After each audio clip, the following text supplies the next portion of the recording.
Landman fully embraced its Breaking Bad side in the Season 1 finale, and it makes the show's future all the more exciting.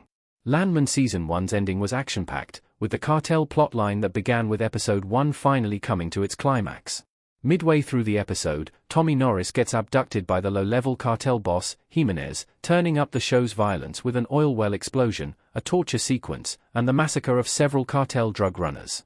The most exciting element of the Season 1 finale cartel scenes is the addition of Andy Garcia to Landman's cast, playing the drug lord Galeno.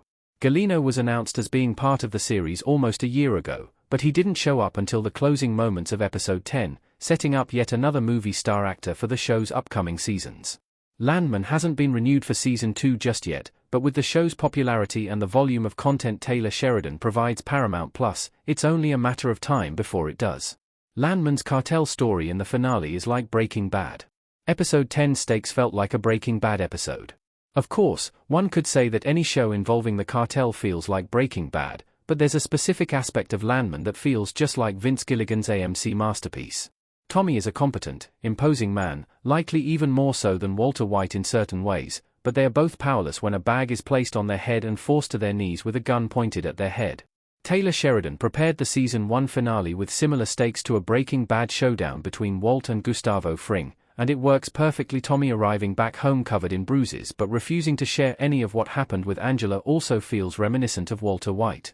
Tommy isn't even close to being as malicious or manipulative as Walter White, but his having to lie to Angela about work, with audiences knowing the situation is only going to get more dangerous, feels just like the early seasons of Breaking Bad, before things really started to get out of hand for Walter. Audiences who have seen Breaking Bad know how quickly events can spiral when organized crime is involved. Landman's cartel story is exciting for Season 2. Galeno should be an exciting new character. Galeno, Andy Garcia, pointing in Landman Season 1, Episode 10. Considering the aspect of Tommy's relationship with the cartel spiraling out of control, Landman will likely dive deeper into how the oil and drug industries connect, at least in fiction. With Galeno's arrival as a Gus Fring-like character who's far more wise and imposing than Jimenez, the stakes are higher than ever. Billy Bob Thornton told Variety, "Since he is so smart, who knows what Tommy is going to get tricked into?" He's referring to Galeno finding a way to manipulate Tommy's position using MTEX to his advantage. Galeno referred to the notion that his drug industry is on its deathbed in Landman's finale, and the character is interested in playing a role in oil.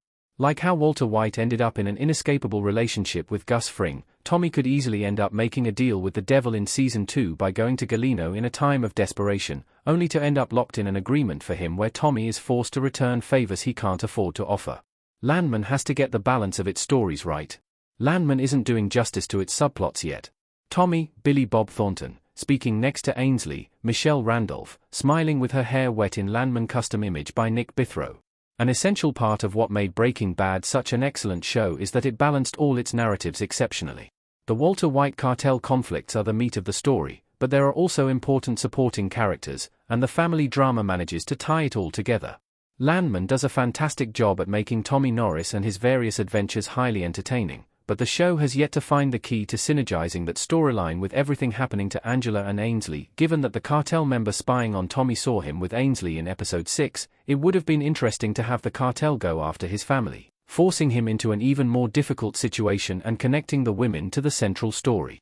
Perhaps Taylor Sheridan intends to do more of this going forward, but right now, they seem rather disconnected from what Tommy is doing, making their independent narratives some of the least enjoyable parts of Landman.